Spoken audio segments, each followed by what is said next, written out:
तो मैं ज़ाहिद राजपर पाण जो रोज़ाने की बुनियाद ते प्रोग्राम कंदा आहियूं अॼोकी अख़बारुनि अॼोकी अख़बार छा थियूं लिखनि सियासी कचहरी प्रोग्राम तो सियासी कचहरी आहे पर उन मौज़ू हूंदो आहे त अॼोकी अख़बारूं छा थियूं लिखनि अॼु कहिड़ा अहम इशू आहिनि ख़ासि करे असां सिंधी अख़बारनि में छाकाणि सिंधी अख़बारनि में सिंध जा मसइला अहमियत जे बिना ते शाया थींदा आहिनि ऐं पाण जी कोशिशि बि इहा हूंदी आहे त सिंध जे मसइलनि खे पाण वधीक उजागर कयूं पाण छाकाणि त सिंध जा माण्हू आहियूं इन कोशिशि कयूं था त सिंध जे मसइलनि खे वधीक उजागर कयूं जीअं माण्हुनि में अवेयरनेस पैदा थिए माण्हू पंहिंजे हक़नि जी ॻाल्हि करे सघनि त अॼोकी अख़बारूं ते पाण सरसरी नज़र त विझूं था त अॼु पाण खणूं था काविश काविश में जो जेका ख़बर आहे सुपर जेका लीड ख़बर लॻल आहे ऐं ॾाढी इंतिहाई अहम ख़बर आहे छाकाणि त हीअ ख़बर पाण ख़बर पढ़ूं त ख़बर में चए छा थो एनिमी प्रॉपर्टी वफ़ाक़ जी आहे जंहिंखे वणे बिहार जंहिंखे वणे ॾिए बिहारनि पाकिस्तान ज़िंदाबाद जी क़ीमत अदा कई खेनि इंसाफ़ ॾियारिबो वफ़ाक़ी हुकूमत इहा ॻाल्हि करे थी सिंध इहा एनिमी प्रॉपर्टी उहे आहिनि जेके सिंधी हिंद ने जेको आहे सो 1947 में छॾियो या पोइ बैद में लॾ प्राण खां पोइ सिंध में छॾियूं हुयूं सिंध जे माण्हुनि जी मिल्कियत आहे सिंध जी मिल्कियत आहे पर हिननि हुकुमराननि खे को शर्म हया न आहे ॻाल्हि कहिड़ी था कनि त एनिमी प्रॉपर्टी वफ़ाक़ जी ॿुधो कीअं थी सघे जॾहिं उहा सिंध जी आहे वफ़ाक़ त हिकिड़ो फेडरेशन आहे जंहिंसां सिंध जो इलाइक़ो आहे हीअ किथां ॻाल्हि कनि बिहार ज़िंदाबाद जी ॻाल्हि कनि था यार सभ खां पहिरें त पाकिस्तान ज़िंदाबाद सिंधी माण्हुनि चयो हुयो पहिरें जेका पाकिस्तान जी करारदाद आहे उहा सिंध जेको आहे सो पास कई सिंध जे करारदाद तहत ई पाकिस्तान वजूद में आयो जॾहिं पाकिस्तान सिंध जे करारदाद तक वजूद में आयो त पोइ बिहारनि जी कहिड़ी ॻाल्हि थी त उहो पाकिस्तान ज़िंदाबाद उन्हनि चयो उहा कहिड़ी वॾी ॻाल्हि थी वई हालांकि असल में हीअ वफ़ाक़ जी सदाई इहा लठ रही आहे त सिंधी माण्हू ते लठ हुजे सिंध जूं मिल्कियतूं वफ़ाक़ जे हवाले कनि ऐं धारनि माण्हू खे ॾियनि सिंध में अॼु बि लखे माण्हू वीचारा बेघर आहिनि उन्हनि खे वीचारनि खे ऐं जेको रहण लाइ घर कोन्हे को सिंध में लाडलाऊ कबीला आहिनि जेके क़दीम कबीला आहिनि वीचारनि खे उहे त एॾी रहाइश न आहे असां जेको चवंदा त पाकिस्तान ज़िंदाबाद उन्हनि चयो त उन्हनि जूं सिंध जूं सभु मिल्कियतूं खणी करे उन्हनि खे ॾेई छॾियो अॻु में बि ईअं थियो ऐं जॾहिं जेको आहे सो सिंध में जेको आहे सो ठहियूं छावनियूं ठहियूं त सभु जेको आहे सो सिंध जूं ज़मीनूं फ़ौज जे हवाले करे छॾियूं इहा इंतिहाई बदमाशी जी ॻाल्हि आहे वफ़ाक़ी हुकूमत जी ऐं सिंध सरकार जी ख़ामोशी जेका आहे साबित इंतिहाई अफ़सोस आहे त इंतिहाई बेशर्माईअ खां सिंध हुकूमत ख़ामोश वेठी आहे ऐं सिंध जूं जेके मिल्कियतूं आहिनि उहे वफ़ाक़ जंहिंखे वणे चाहे ॾियण जी ॻाल्हि करे थो पर सिंध हुकूमत खे हिनखे सख़्तु नोटिस वठणु घुरिजे न त सिंध जो माण्हू हिन ते सख़्तु रदेमल ज़ाहिर करे सघे थो इहा अहम ख़बर आई अॼु जंहिंमें क़ौमी असेंबली जे इजलास में MQM पारां ध्यानु छिकाए नोटिस जमो करायो वियो आहे हिंदुनि पारां सिंध जे मुख़्तलिफ़ शहरनि में छॾियल मिल्कियतूं ॾियण जी फरमाइश सिंध हुकूमत जी थरलैंड ग्रांट पॉलिसी जी मुखालफ़त सिंध 7.5 लख इहा हिकड़ ज़मीन आहे जंहिंजी अलाटमेंट थियणी आहे सिंध हुकूमत खे को बि हिन जो इख़्तियार न आहे सिंध जी ज़मीन सिंध हुकूमत खे इख़्तियार न आहे बाब छा हुकुमराननि जी ॻाल्हि कजे वफ़ाक़ बदिरां सूबाई हुकूमत कहिड़ी रीति कामेडी ठाही ऐं जंहिंजो सरबराह बि रेवेन्यू वारो वज़ीर आहे MQM मेंबरनि खे इहो एतिराज़ु आहे यार हाणे त कहिड़ी ॻाल्हि कजे सिंध खे हिननि यतीम खानो बनाए छॾियो आहे पर हाणे पाण वधीक हलूं था ॿियनि अख़बारुनि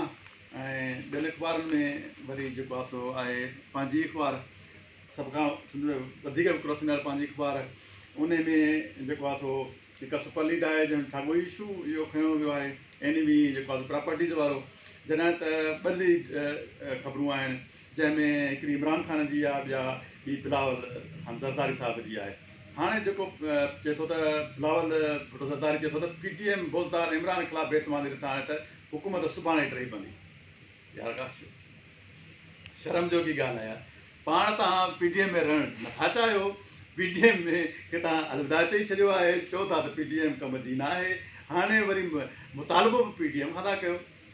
जेकॾहिं तव्हां में एतिरो वस आहे तव्हां में एतिरी सियासी ताक़त आहे त तव्हां पाण कयो न PTM खे छॾे ॾियो त PTM छा थी करणु चाहे अजीब मंतक आहे बिलावल भुटे साहिब जो ऐं चए थो ख़ान साहिब दहशतगर्दनि ख़िलाफ़ु नरम रवैयो न छॾियो त मुल्क में कोटिया धमाकनि जा दहशतगर्दी जा वाक़िया थींदा दहशतगर्दी हिकु सुवाल निशान बिल्कुलु आहे छाकाणि त मथां जेका अफ़गानिस्तान जी सूरत हाल आहे ऐं उन में दहशतगर्दनि जो वॾो तइदादु पाकिस्तान में दाख़िल थियण जो ख़दशो आहे ख़ुदि अफ़गान रिफ्यूज़ जे सूरत हाल में इहा सूरत हाल आहे जेका लीड ख़बर आहे लाल भुटे जी ॿिए पासे वरी इमरान ख़ान जी आहे ऐं वज़ीर आज़म जे सदारत कराची जे तरक़ियाती मनसूबनि बाबति इजलास वॾे वज़ीर समेत सिंध हुकूमत को बि नुमाइंदो शरीक न थियो। अॻूणा करप्ट हुकुमरान डॉलर पर ॾे मोकिलींदा हुआ, मनी लॉन्ड्रिंग रोकींदासीं। इहा ॻाल्हि बिल्कुलु इमरान ख़ान जी सही आहे त अॻूणा हुकुमरान हीअ कंदा रहिया आहिनि। ख़ुदि लांचूं था भरिजी वियूं, सिंध जी जेका लुचियल मिल्कियत आहे उन जूं लांचूं भरिजी वियूं, उन लांचूं जेको आहे सो पकड़ियूं बि वेंदियूं आहिनि। पर वरी यार अफ़सोस जी ॻाल्हि थिए थी, वफ़ाक़ जो नुमाइंदो वज़ीर आज़म कराची अचे थो, माना वायसराय वारो राज हिते क़ाइमु करे छॾियो न। तव्हां चओ था कराची सिंध जो हिसो आहे, सिंध जो एडमिनिस्ट्रेटर जॾहिं वॾो वज़ीर आहे त कीअं थो वज़ीर आज़म हिते अचे इजलास करे। माना जंहिंखे जीअं वणे तीअं करिणो आहे, लाक़ानूनियत जी हदूं वरांगड़ियूं आहिनि, जूं हदूं वरांगड़ियूं आहिनि, पर केर बि उन ते पुछण लाइ तयारु न आहे। सिंध हुकूमत इंतिहाई ख़ामोश आहे ऐं चुप करे वेठा आहिनि। हीअ हिननि जी हिकिड़ी छा चइजे त पाण में नानी वेठो आहे त तव्हां मथे वेही खाओ, असां हेठि खाइण जो। सिंध हुकूमत खे ॿियो कुझु करिणो कोन्हे, पैसा खाइणा आहिनि ऐं ॿियनि ते कुझु करिणो न आहे। वज़ीर आज़म अचे थो, कराची लाइ कुझु करे थो, माना कराची हिन लाइ सभु कुझु आहे, छाकाणि त कराची जो रेवेन्यू ॾींदड़ शहरु आहे सिंध जो, उते बि तरक़ी थियणु घुरिजे। पर सॼी सिंध जेका तबाह थी वई आहे उन ते असांजो वज़ीर आज़म इमरान ख़ान चुप आहे। माना नानी वेड़ो करिणो आहे त तव्हांखे हीअ टुकड़ा प्यारनि खे ॾियणा आहिनि, हीअ टुकड़ा इमरान ख़ान खे ॾियणा आहिनि, हीअ MQM खे ॾियणा आहिनि। सिंध खे ईअं टुकड़नि में करे हिननि खे तबाह ऐं बर्बादु करिणो आहे। वधीक हीअ कुझु करण लाइ तयारु न आहिनि। वधीक बि हिन में टे कॉलम ख़बर ॿी बि आहे, रोज़ानी पंहिंजी अख़बार में ॾाढी अहम ख़बर आहे जेका, छाकाणि त हिन महिल ताईं पंहिंजे पाण ख़बर पढ़ूं त उन ते वधीक पोइ तबसरो कयूं त नवाज़ शरीफ़ ऐं शहबाज़ शरीफ़ हिकु थी विया आहिनि, हुकूमत जे ख़िलाफ़ु तहरीक तेज़ करण ते इतफ़ाक़ कयो वियो आहे। इहा मुंहिंजे ख़्याल में ॾाढी सुठी ख़बर अॼु जी आहे, छाकाणि त गुज़िरियल केतिरे अरसे खां इहा ॻाल्हि अफ़वाह तौरु चई सघिजे या हक़ीक़तूं चवनि त मुसलसिल इहा ॻाल्हि साम्हूं आई पए त नवाज़ शरीफ़ ऐं शहबाज़ शरीफ़ में इख़्तिलाफ़ थी विया आहिनि, जंहिं करे नून लीग मां शीन लीग जेको आहे सो ॿाहिरि निकिरण वारी आहे। पर हिन जेका अॼु जी ख़बर आई आहे त इन जी माना तरदीद आहे त नवाज़ शरीफ़ ऐं शहबाज़ शरीफ़ अॼु बि हिकु पेज ते आहिनि, माना इस्टेब्लिशमेंट जे ख़िलाफ़ु अॼु बि हीअ बीठा आहिनि। ऐं ज़ाहिरी ॻाल्हि आहे त पाकिस्तान जा हुकुमरान जेके आहिनि से जेके बि आया आहिनि उहे इस्टेब्लिशमेंट जी पैदावार आया आहिनि, पर उन इस्टेब्लिशमेंट पैदावार मां भुटो बि निकितो, भुटे आख़िर में जेको आहे इस्टेब्लिशमेंट रद्द कयो, जंहिंजे करे हीरो थी वियो। अॼु बि नवाज़ शरीफ़ जेकॾहिं इन ॻाल्हि ते बीठो रहे थो इस्टेब्लिशमेंट जे ख़िलाफ़ु त सुभाणे जो हीरो नवाज़ शरीफ़ हूंदो। ऐं ज़ाहिरी ॻाल्हि आहे त आवाम जी हुकुमरानी जी ॻाल्हि न हूंदी त इहा कहिड़ी हुकूमत हूंदी, कहिड़ी जमहूरियत हूंदी जंहिंजी पाण ॻाल्हि कयूं था, जंहिंजी बिलावल भुटो वज़ीर आज़म थियण लाइ कोटड़ी सुबराए वेठो आहे, ॿिया सभु खोड़ सुबराए वेठा आहिनि। या कहिड़ी जी हुकूमत हूंदी जेका असांजा नौकर जेके पघार ते